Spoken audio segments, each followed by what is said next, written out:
À boca de cena. O escritor escreve, o leitor lê. Aqui, à boca de cena. Ouve. Sapatos de corda, Agostina.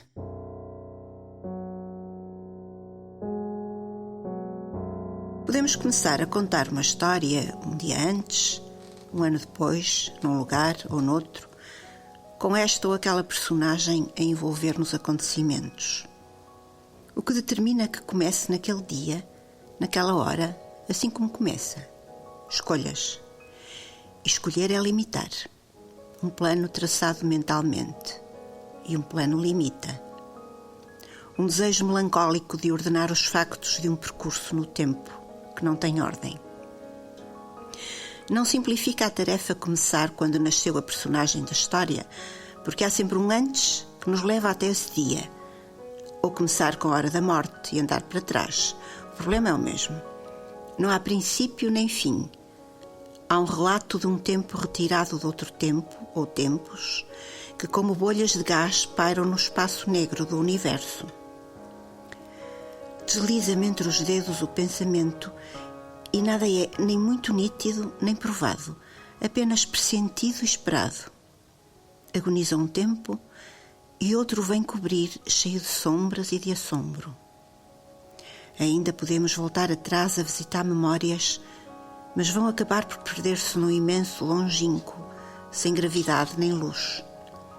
Quer sejam as memórias de família, quer sejam as memórias de amigos ou de antigos lugares visitados e civilizações.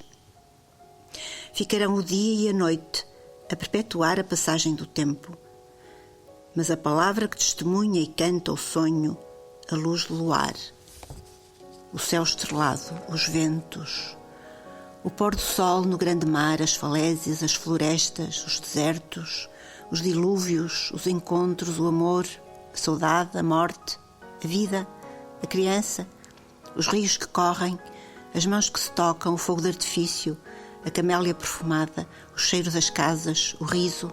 Sim, o riso vai emudecer e fica a imobilidade a habitar o mundo e os anjos a sobrevoá-lo. O tempo é uma nave sem governo, umas vezes avança, outras baloiça-se nas ondas oleosas. O tempo é uma perpetuidade cansada.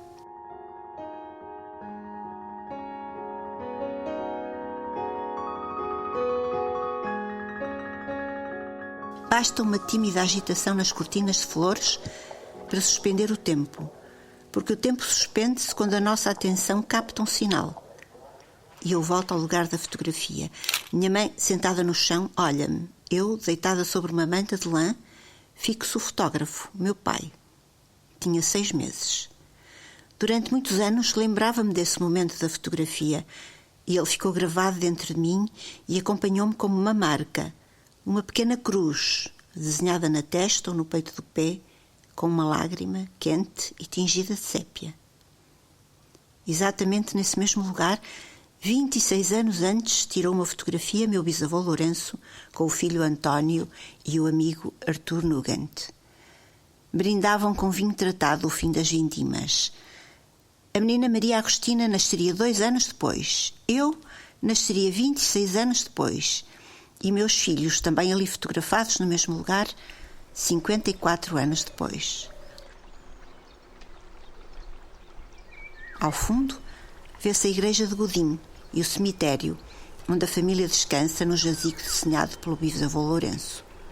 Dos mais antigos já se perderam as ossadas, em pó, pelas vinhas contíguas ao cemitério ou nos alicerces dos prédios que vieram destruir os caminhos estreitos entre quintas, que eram como canais de seiva que alimentavam as terras.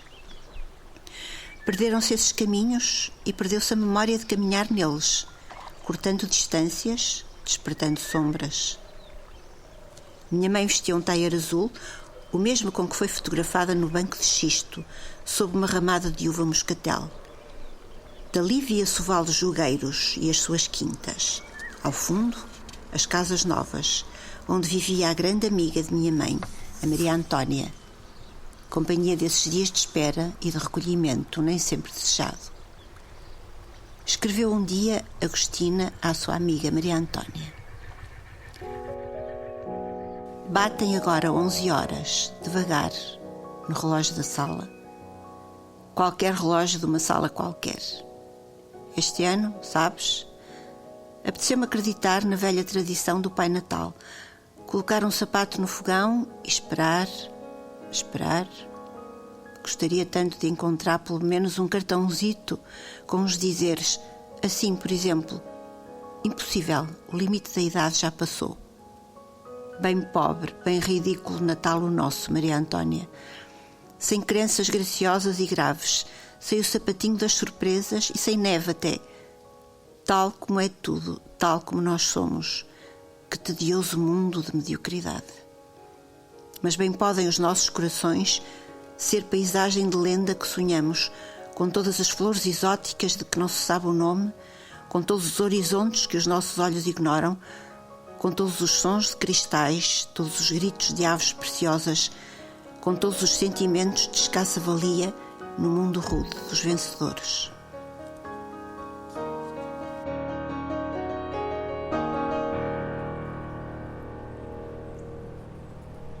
As velhas casas, algumas delas encontravam-se já fechadas durante o inverno e praticamente abandonadas, entregues a caseiras molengonas, não de todo boçais, mas indiferentes a tudo que lhes escapava como essencial. Abaixo via-se a casa da Ferreirinha, a Quinta das Nogueiras, onde ela morreu. O comboio, ao fundo, atravessava o vale, ágil nas linhas prateadas, trazia e levava notícias e gente parda e taciturna, apagada na paisagem, pronta a ser levada pelos ventos. Nas vindimas recomeçava o bailado da vida, como se todos acordassem de um encanto. Eu passava grandes temporadas na Quinta do Douro, em casa de meus avós. Juntava-se um grupo de crianças de outras quintas, dávamos passeios de bicicleta, subíamos os montes a pé, a cavalo, corríamos entre os jazigos tombados de um cemitério abandonado, subíamos aos sótãos poeirentos onde se guardavam fatos de carnaval, camas de ferro desmanteladas, mapas de tesouros, e morríamos de medo. Mas o lugar mais atraente para os passeios e aventuras era uma mata de carvalhos e azevinhos. A mata representava o lugar iniciático, onde começava a educação com os jogos das crianças. Fazíamos ali piqueniques e encenávamos aventuras de Robinsons e princesas, e em todas entrava a bruxa, que vivia num casebre no meio da mata. A presença da bruxa, eles não sabiam, significava a voz da tentação, afinal. Ela era já o anúncio das coisas malignas que iriam contaminar o paraíso. Lembro-me de uma dessas casas espantosas, uma velha casa armoriada do século XVIII. No salão de baile ainda havia assentos de canto, em capitonê, e forrados a seda cor de morango.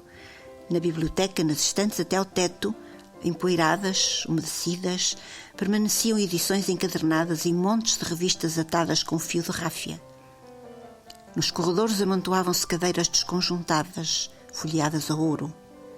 As grandes telas de temas de caça, penduradas nas paredes da sala de jantar, negras e onduladas.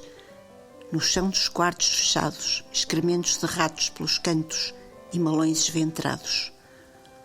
O labirinto de bucho em frente da entrada da capela, queimado, perdido para sempre, seria arrancado e os cosmos iriam renascer todos os anos, invadindo fendas entre pedras e canteiros sem desenho já. No entanto, a dona da casa esmerava-se nos lanches reais que servia na mesa de ping-pong debaixo da ramada do terreiro aos meninos convidados dos filhos.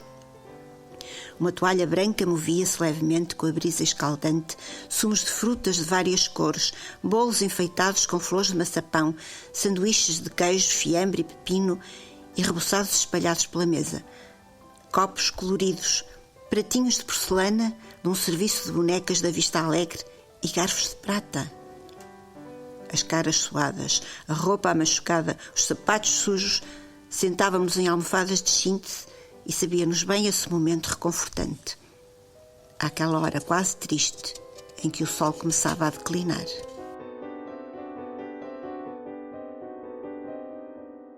Um dia fecharam-se os portões da quinta.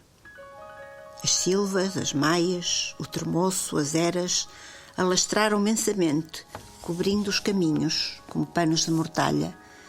Entraram na casa abandonada, subiram as escadas, abraçaram os móveis e as cortinas, o jogo do monopólio, o comboio elétrico, deslizaram por baixo do vestido da boneca espanhola, furou o telhado um sabugueiro que nascera no chão da cozinha. À noite, as portas rangiam como se tivessem dentes e a casa ia desaparecendo numa primitiva e solitária volúpia vegetal. Não há hino, nem parada militar, nem cavalgada no deserto de efeito tão grandioso como este espetáculo que só um duriense conhece. E se foge dele, para onde quer que vá, ele segue-o, invade-lhe as entranhas e estrangula-lhe as artérias do coração. Há sempre uma força misteriosa que vem espoletar esta fúria adormecida.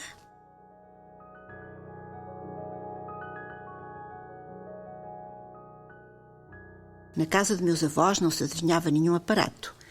Era uma casa grande, sim, mas de lavoura, a que meu bisavô Lourenço introduzira melhoramentos consideráveis para a época, quando a comprou em 1911 e aí se instalou com a família, dedicando-se à agricultura e a negócios de vinhos.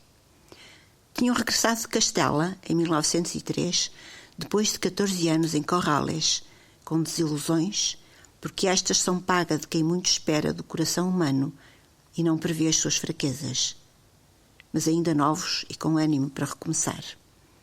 A vida de meu bisavô Lourenço caminhou sempre de recomeço em recomeço. Vejo-a assim como uma partitura que minha mãe interpretou nos seus romances. Escreveu: quando envelheceu e se retirou do trabalho de portos de mar e caminhos de ferro, foi dar ao Douro outra vez. Comprou em Godinho uma casa, acendeu luzes em todos os quartos, pôs na sala um sofá de repos vermelho. A casa cheirava sempre a marmelo e a vinho prensado. Os lagares ficavam por baixo e as garrafeiras, nunca lá entrei, por frias e negras e com lendas espavoridas lá dentro. Meu avô Lourenço, quem pudesse interrogá-lo, com suspiros de doce contentamento, como quando se volta depois de um dia fora de casa. Estas palavras são ramos de lírios e de rosas. Eu não disse que ele plantou um jardim e lhe pôs água encanada. Que melhor aventura para um homem que fizera pontes e estradas e, por fim, plantou um jardim.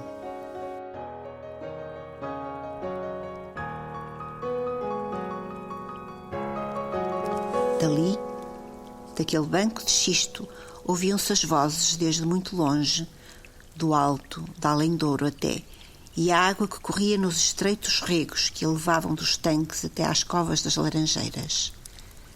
Ensombravam uma figueira secular de figos pingo de mel e uma velha aceroleira que secou no ano em que se vendeu a casa, em 1997. A serenidade dessas 3 fotografias é aparente. Toda a imagem é uma aparência. Por trás dela há um fluido de vida que vem de trás, de uma profundidade, e se projeta num destino. A imagem move-se. A rocking chair, onde se baloiçava Germa na Sibila, diz-nos sabiamente desse movimento ondulante do tempo. A memória que eu tinha desse momento da fotografia foi-se diluindo e desfez-se como o caracol murmurante de uma onda na praia. Hoje já não me lembro daquele momento, mas olhando para ela comovo-me, porque penso no tempo percorrido desde aí. Tantos lugares, tantas vozes. Porque comove pensar no tempo. Ele não é mais do que um registro monótono da luz do sol e da lua, e nós estamos nele como peças amovíveis, cumprindo o movimento.